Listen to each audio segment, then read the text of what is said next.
அருள்சாரல் அன்பர்களுக்கு என் இனிய மாலை வணக்கம். இன்று இந்த பதிவில் நமசிவாய வாழ்க நாதன் தாழ் வாழ்க என்ற சிவபுராணத்தின் தொடக்க வரியின் பொருளை ஆராய்வோம். நமசிவாய வாழ்க என்றால் மேன்மை பொருந்திய இறைவனது நாமமான திருவைந்தெழுத்து வாழ்க என்று பொருள். இறைவனை காட்டிலும் இறைவனது நாமம் மேன்மையானது என்றெண்ணிய மணிவாசகர் முதலில் திருவைந்தெழுத்தை வாழ்த்தியுள்ளார். நாதன் தாழ் வாழ்க என்ற வரியில் திருப்பெருந்துறையில் எழுந்தருளியிருக்கும் இறைவனாகிய ஆத்மநாத சுவாமியின் பொற்பாதங்களை வாழ்க என வாழ்த்தியுள்ளார். திருப்பெருந்துறையே இறைவன் மணிவாசகரை ஆட்கொண்ட தலமாதலால் முதலில் அத்தல இறைவனின் மலர் பாதங்களை அவர் வாழ்க என வாழ்த்தியுள்ளார். மணிவாசகர் திருவாசகத்தில் முதலில் இறைவனை வாழ்த்தாமல் இறைவனது திருநாமத்தை வாழ்த்தியது ஏன் என்பதற்கான ஒரு சான்று.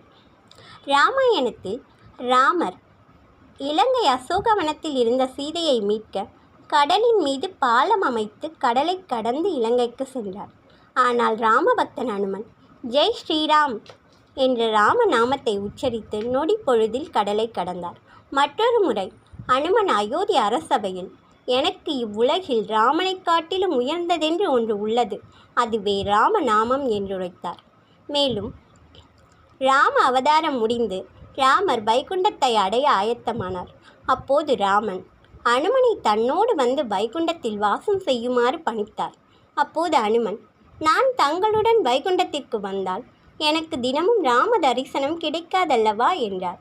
ராமரும், யாம் அங்கே நாராயணராய் திருப்பள்ளி கொண்டிருப்போம், எனவே தங்களுக்கு அங்கே என்றென்றும் ஸ்ரீமன் நாராயண தரிசனம் கிடைக்கும் என்றார். உடனே அனுமன், எனக்கு வைகுண்ட வாசம் வேண்டாம், நான் இப்பூ உலகில் ராம் ராம் என தங்களது திருநாமத்தை உச்சரிக்கும் பக்தர்களின் அருகிலிருந்து அவர்களது பக்தியின் வழியாகவும் மொழியாகவும் நித்தமும் ராம தரிசனம் காண்பேன் என்றார்.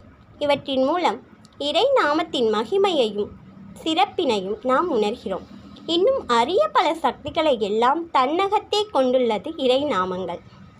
ஓம் நமோ நாராயணாய, ஓம் நமசிவாய, ஓம் சரவணபவ போன்ற இறை நாமங்களை நாம் அனுதினமும் உச்சரித்து வாழ்வில் வெற்றியடைவோம்.